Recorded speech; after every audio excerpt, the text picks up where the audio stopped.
9 नवंबर साल 2000 को देश के 27वें राज्य के रूप में जब उत्तराखंड राज्य का निर्माण हुआ था, तब आम जनमानस के मन में उम्मीद जगी थी कि अब मैदानी जिलों के साथ ही पहाड़ के दूर दराज के गांवों तक विकास की किरण पहुंचेगी। शिक्षा, स्वास्थ्य, रोजगार, सड़क जैसी मूलभूत जरूरतों का विकास होगा।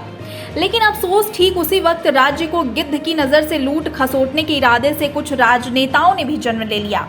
यही वजह है कि 22 साल बाद भी राज्य के पहाड़ी और मैदानी जिले मूलभूत सुविधाओं से वंचित हैं। तो वहीं सरकारी भर्तियों और योजनाओं में भ्रष्टाचार के अनगिनत मामले सामने आने के बाद न तो किसी दोषी नेता और नौकरशाह पर कार्रवाई हुई, अलबत्ता इन घोटालों ने यहाँ के नेताओं और नौकरशाहों को अकूत संपत्ति का मालिक बना दिया। ताजा मामले में उत्तराखंड अधीनस्थ चयन आयोग की भर्तियों में घोटाले के बाद अब उत्तराखंड विधानसभा में 72 भर्तियों का मामला सुर्खियों में आ गया है। वर्तमान में वित्त मंत्री और तत्कालीन विधानसभा अध्यक्ष रहते प्रेमचंद अग्रवाल ने यह भर्तियां कराई थी। यही नहीं, बाद में वित्त मंत्री बनने पर इन भर्तियों को मंजूरी भी दे दी थी। इतना ही नहीं, प्रेमचंद अग्रवाल ने सचिव विधानसभा को 1 साल में 3 प्रमोशन देने में देर नहीं लगाई। जब गड़बड़ी का यह मामला पत्रकारों ने प्रेमचंद अग्रवाल के सामने रखा तो वह तिलमिला गए और बोले, यह मेरा अधिकार था। ऐसे में विधानसभा की भर्तियों में भ्रष्टाचार उजागर होने पर राज्य भर में विरोध शुरू हो गया है। वहीं रविवार को हल्द्वानी में उत्तराखंड क्रांति दल ने प्रेमचंद अग्रवाल का पुतला फूंककर रोष जाहिर किया। बता दें कि उत्तराखंड में विधानसभा की नींव पड़ते ही नौकरियां बांटने का खेल शुरू हो गया था। पहले स्पीकर रहे प्रकाश पंत से लेकर यशपाल आर्य, हरबंस कपूर, गोविंद सिंह कुंजवाल और प्रेमचंद अग्रवाल के कार्यकाल में विधानसभा में बिना जरूरी भर्ती प्रक्रिया पूरी किए नौकरियां दे दी गई। नेताओं ने अपने पीआरओ और रिश्तेदारों को नौकरियां बांटने में कोई कसर नहीं छोड़ी। कांग्रेस कार्यालय में विधानसभा अध्यक्ष रहते गोविंद सिंह कुंजवाल ने जाते जाते बम्पर 158 पदों पर भर्तियां की थी।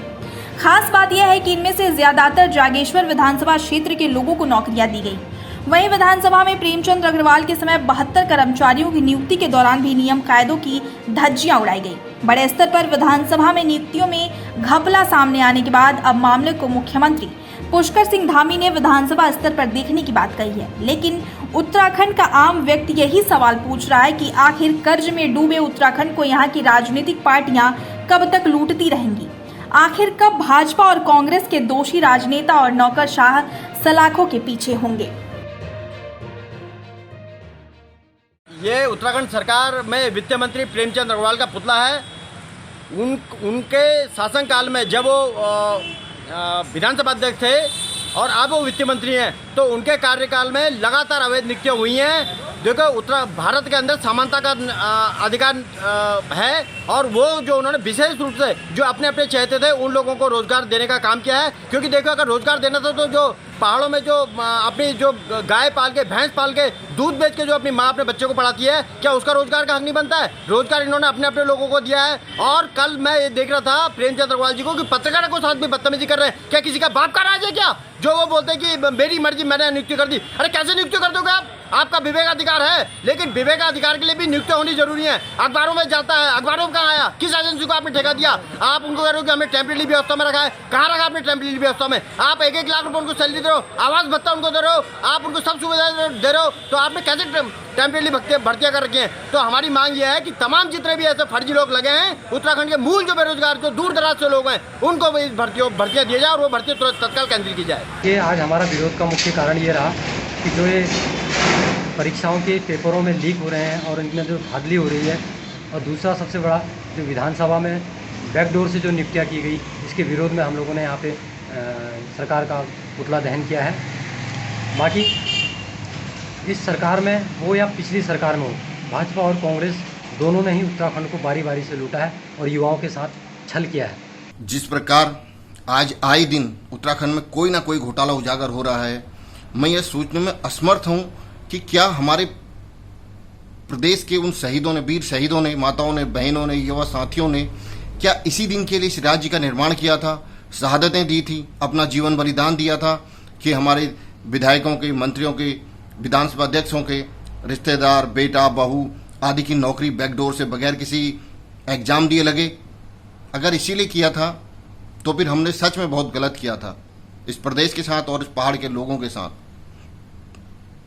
मैं आज हमारे साथी जगह जगह पे प्रदर्शन कर रहे हैं, उत्तराखंड के लिए, न्याय के लिए सीबीआई जांच की मांग कर रहे हैं। कि अब उत्तराखंड की जनता को भाजपा कांग्रेस इन चीज़ों से सोच के ऊपर उठना होगा, प्रदेश के लिए लड़ना होगा, वरना आने वाला समय इस उत्तराखंड के मूल निवासियों के लिए कैसा होगा ये सोच के ही डर लगता है। 27 अगस्त को अभद्र टाइप से मीडिया के पास जो उनकी बातें कही थी, क्या एक विधानसभा अध्यक्ष का इतना अधिकार है कि वो बैकडोर से हमारे उत्तराखंड में अपने चाहने वाले, अपने परिवार और बहुत से लोगों से तो पैसा लेकर उन्होंने बैकडोर से एंट्री करी है।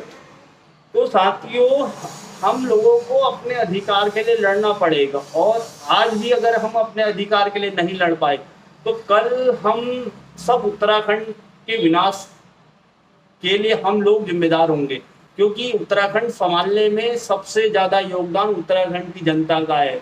आज भी आप लोग नहीं संभल सके तो साथियों, इस उत्तराखंड का कुछ भी नहीं होता। मैं ये कहता हूँ कि क्यों दूसरे को देखकर हम लोग आगे नहीं आते। अगर हम सब हाथ से हाथ मिलाकर चले और उत्तराखंड को बचाने के लिए आगे आए तो ये उत्तराखंड हिमाचल प्रदेश की तर्ज पर बहुत विकसित राज्य होगा। और मेरा आपसे निवेदन है कि हमारा 20 अगस्त मंगलवार के दिन बुधवार का हल्द्वानी से लेकर कालाडूंगी तक एक पद यात्रा निकाली गई है, जिसमें हम चाहते हैं कि हमारे जितनी भी भर्तियां हुई हैं सबकी सीबीआई जांच हो। और मैं आपसे चाहता हूं आप लोग भी अपना सहयोग दें और प्रातः 8:30 बजे 30 तारीख को बुद्ध पार्क में उपस्थित होकर पद यात्रा में अपना सहयोग करें। धन्यवाद। जी राजेश भाई, आज जो हमने पुतला दहन किया है ना, प्रेमचंद्र अग्रवाल जी जो हमारे प्रदेश के मंत्री हैं, और बीजेपी सरकार में लगातार धांधलेबाजी हो रही है, भ्रष्टाचार भर्तियों में लगातार बढ़ रहा है, तो यूकेडी उत्तराखंड क्रांति दल इस राज्य की जन्मदाता है और यूकेडी इसका पुरजोर विरोध करती है और जनता से भी आह्वान करती है करके कि वो यूकेडी का साथ दें और इन राष्ट्रीय पार्टियों को यहाँ से उखाड़ने के लिए यूकेडी का पूरा सहयोग करें। क्योंकि अगर यूकेडी इस प्रदेश को अगर कोई सुधार सकता है या संभाल सकता है या यहाँ की सारी व्यवस्थाओं को कोई अगर सही कर सकता है तो वो है उत्तराखंड क्रांति दल। और यहाँ के लोगों को इतना जान लेना चाहिए कि यहाँ पे आगे क्षेत्रीयवाद उनके अंदर होना बहुत ज़रूरी है, क्षेत्रीय सोच का होना बहुत ज़रूरी है, तभी इन राष्ट्रीय पार्टियों को उखाड़ना संभव है। यूकेएसएससी में जिस प्रकार से आज 27वां जो अभियुक्त है उसके पकड़े जाने के बाद जो निश्चित हो चुका है कि किस प्रकार से इसमें बड़े लेवल पर घोटाले हुए हैं और हमारे पहाड़ के जो युवा हैं उनके रोजगार पर डाका डालने का कार्य किया गया है। इसके साथ साथ विधानसभा में जिस प्रकार से बैकडोर से प्रेमचंद्र अग्रवाल जी की बात करें या उससे पहले जो विधानसभा अध्यक्ष रहे उनकी बात करें, उन्होंने किस प्रकार से अपने सगे संबंधी और जो अपने पीआरओ हैं उनकी सगे संबंधी है उनको किस प्रकार से वहां पर रोजगार में स्थापित किया। और इसके साथ साथ हमारे जो स्वास्थ्य मंत्री धन सिंह रावत जी हैं, सहकारिता विभाग में उन्होंने किस प्रकार से घोटाले को अंजाम दिया ये भी जग जाहिर हो चुका है।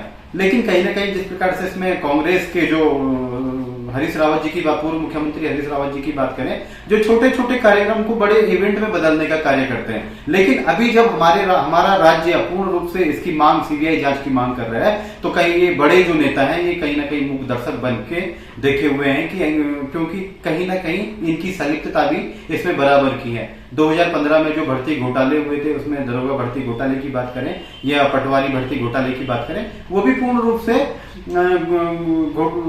से ये सब घोटाले की जद में है। और जब तक इस प्रकार के बड़े बड़े मगरमच्छ नहीं पकड़े जाते तब तक इसमें जो छोटे छोटे मछलियां हैं इनको पकड़ के कुछ नहीं होने वाला है। अगर सरकार वास्तविक रूप से धामी सरकार बोलती है कि हम इसमें मजबूती के साथ कार्य कर रहे हैं तो आपको निश्चित रूप से जो विधानसभा घोटाला हुआ है, ये सहकारिता विभाग घोटाला हुआ है या 2015 का दरोगा भर्ती घोटाला है या अन्य प्रकार के जो ये वीडियो के घोटाले हैं, इनमें आपको सीबीआई जांच बिठानी पड़ेगी। और उत्तराखंड क्रांति दल का स्पष्ट रूप से मानना है कि हम तब तक इसमें पीछे नहीं हटेंगे और हमारा तब तक आमरण अनशन का जो कार्यक्रम है हमारा 29 अगस्त से निरंतर रूप से जारी रहेगा जब तक कि इसमें सीबीआई जांच नहीं बैठती।